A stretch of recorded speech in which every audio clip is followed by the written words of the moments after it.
Ito po mga boss, ang isang nadaanan po naming disgrasya po. Kung makita po natin dito talagang wasak po yung harapan ng sasakyan. At ang binangga niya po dito yung jeep po na biyaheng Padilla mga boss. Yan po. Araw po ito ng linggo, alas 7 na po ito ng umaga mga boss. Yan po. Dahil papunta kami ng Antipolo, nadaanan po namin itong banggaan po dito mga boss. Yan po, yung LRT Masinag. Yan po. At yun naman po yung kulay blue, yun po yung SM Masinag. Ayan po. Ang dami po mga dumadaan po ngayon dito ng mga bikers po mga boss. At sa ngayon, inaayos na po nila yung mga arigluhan po dito mga boss, dahil ang talagang nadamage po dito yung kotse po.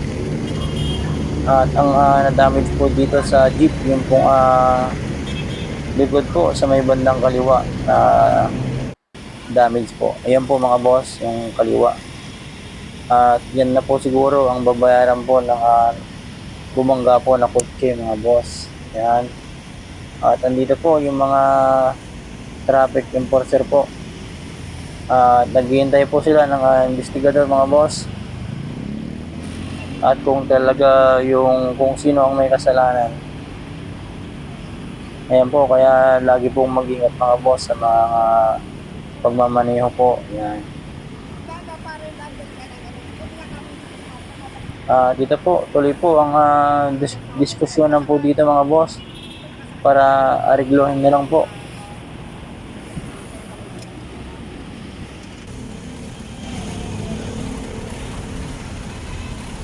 Ayan po mga boss, yung SM Masinag.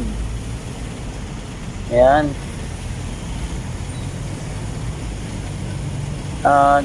Yan naman po yung Masinag LRT Line 2. Yan po. Yan po yung dulo mga boss. Ang dulo niya rekto po. Ayan. Ayan po, wasak na wasak po itong kotse po. Sayang. At bagong bago po.